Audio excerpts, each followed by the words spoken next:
Hello friends, welcome to this tutorial.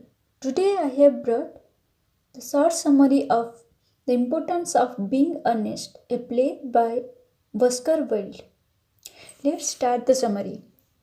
The play begins in the flat of a young man of aristocratic family, Algernon Monica, Algernon Moncrief, whose short name is Algie.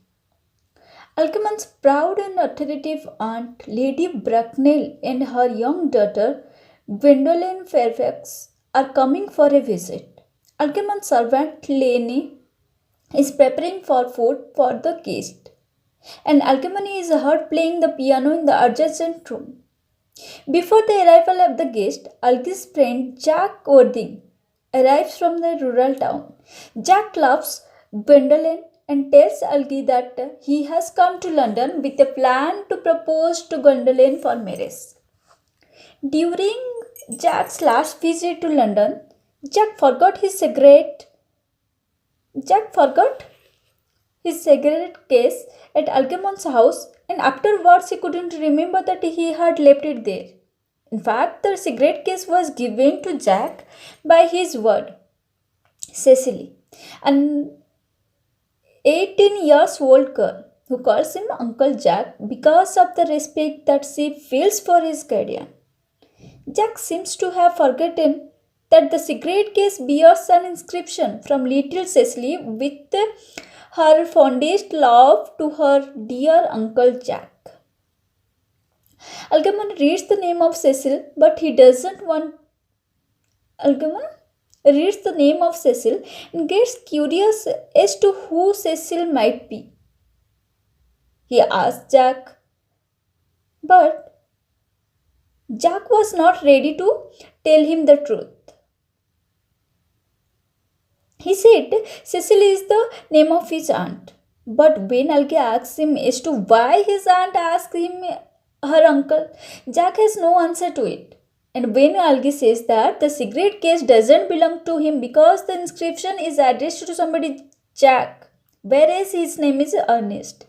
At this, Jack explains that he leads a double life, stating that his name is Ernest in London and Jack in the country, where he pretends to have a brother in London named Ernest, whose wicked ways necessitate frequent trips to the city to rescue him. At this, Algernon says that he already suspected that Jack was a Bunburyist. Jack is astonished to hear this strange term. So Algernon explained the term as an imaginary person used as a fictitious excuse for visiting a place of avoiding obligations. And he admits that he himself has invented an imaginary invalid friend named Bunbury, whom he visits when he needs an excuse to leave the city. Now, Jack says that he is not a Bunburyist in the sense of a fraudulent person. If Gwendolen accepts his proposal for marriage, he will announce that his brother has died. He adds that he is fed up with the pretension, and in any case he will get rid of him by announcing his death. The other reason for declaring him his dead is that Cecily has started taking much interest in Ernest. Jack says that he will announce that Ernest has died of apoplexy. But Algernon says that apoplexy is hereditary and it runs in the whole family. And if a brother dies of such a disease, Lady Bracknell would not be ready to marry her daughter with Jack on the plea that he himself could catch such a fatal disease any time. In this, on the advice of Algernon, Jack decides to announce Ernest's death caused by severe chill. Then Lady Bracknell and Gwendolen arrive. While talking, Lady Bracknell says Algernon that he is invited to dinner at her home tonight. He doesn't like having dinner at her aunt's house because he cannot enjoy there at all. He makes an excuse that he must visit his invalid friend Bunbury, who is in a critical condition. At this, his aunt asks His aunt says to ask Mr. Bunbury on her behalf not to fall ill again on Saturday because he is deputing Algernon to do all the arrangements for a musical show on that day. Algernon promises to do so. On the other side,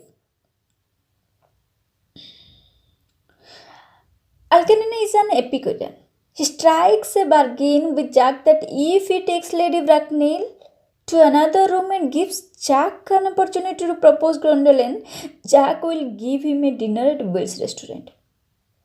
Jack agrees to it, and Algie takes Lady Bracknell to another room to finalize the music program. Jack finds a golden chance to propose her. He is astonished to hear when Gwendolen tells him that she has already determined to marry him because he is fascinated by his name Ernest. Jack makes the typical posture to propose to Gwendolen, but unfortunately, at the very moment, Lady Bracknell arrives, and when Gwendolen says that she has been engaged to him, she means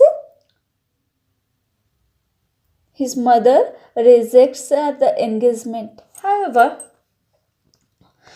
she sends Gwendolen away and starts interviewing Jack. And when she comes to know that his parents are unknown and he was found lying in the handbag in the clock room of a railway station, she rejects him contemptuously and leaves the room proudly. Gwendolen, in her mother's absence, comes again and says that, as informed by her mother, the entire story of his origin has stirred up her emotion of love for him, even deeper, and that his Christian name Ernest has fascinated her so much that she cannot resist to be attracted towards him.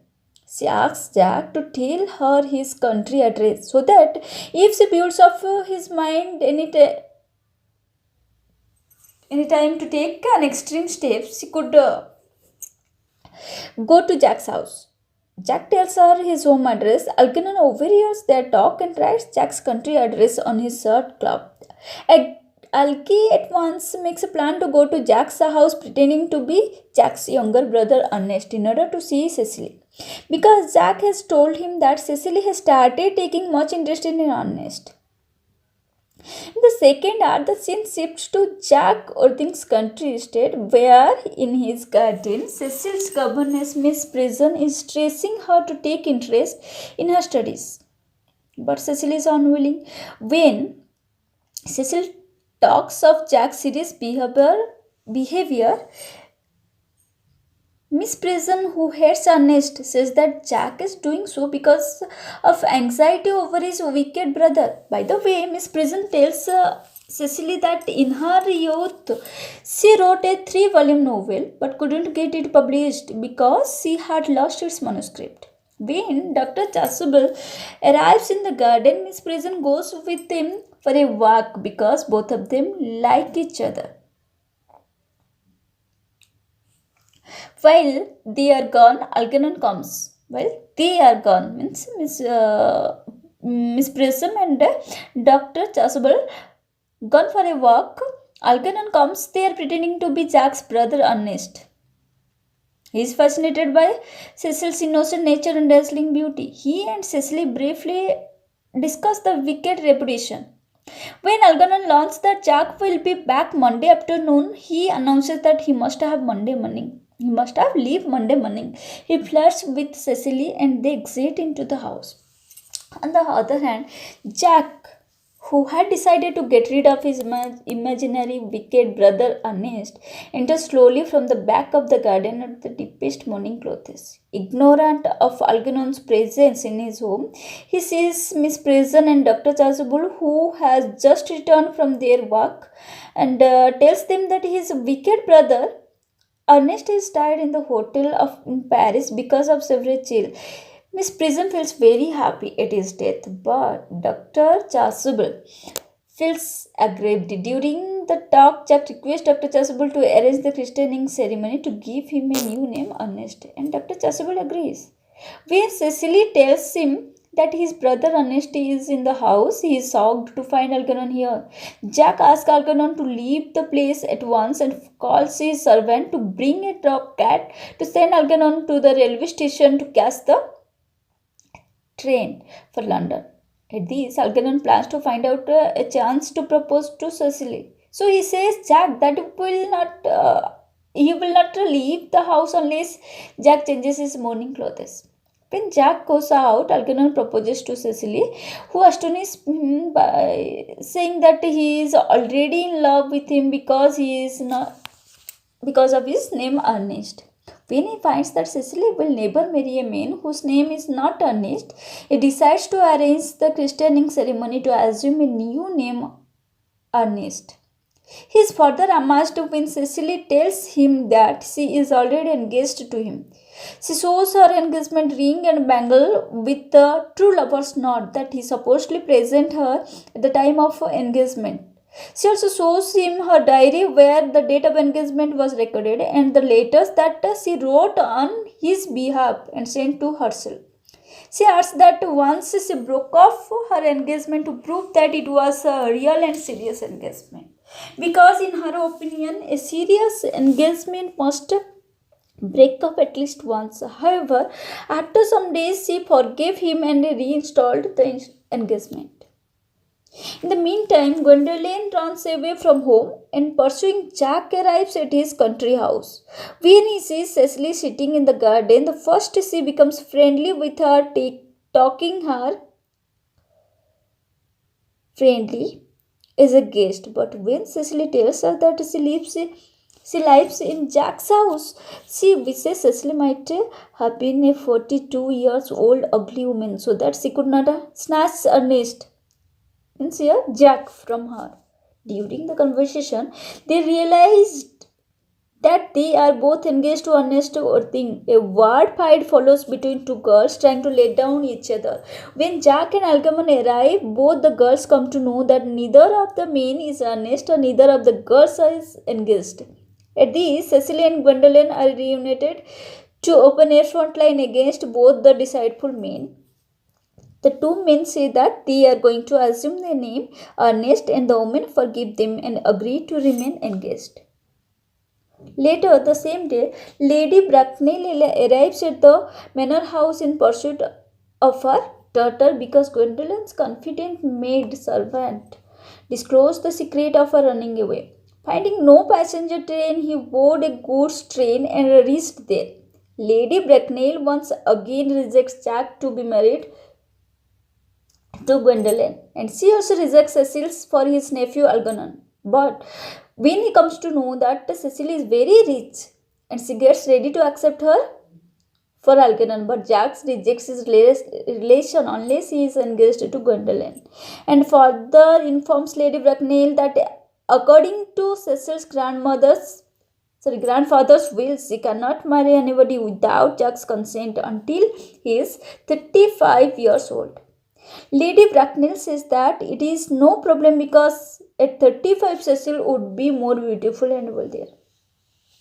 Algernon also agrees to wait, but Cecil categorically says that she cannot wait so long for her marriage.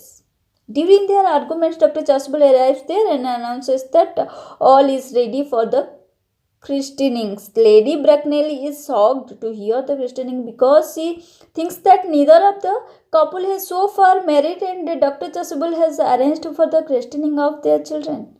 Jack says that now christening are not needed because of the changed situation. Just then, Dr. Chasuble says that he will have to return to church where Miss Prism is waiting to see him.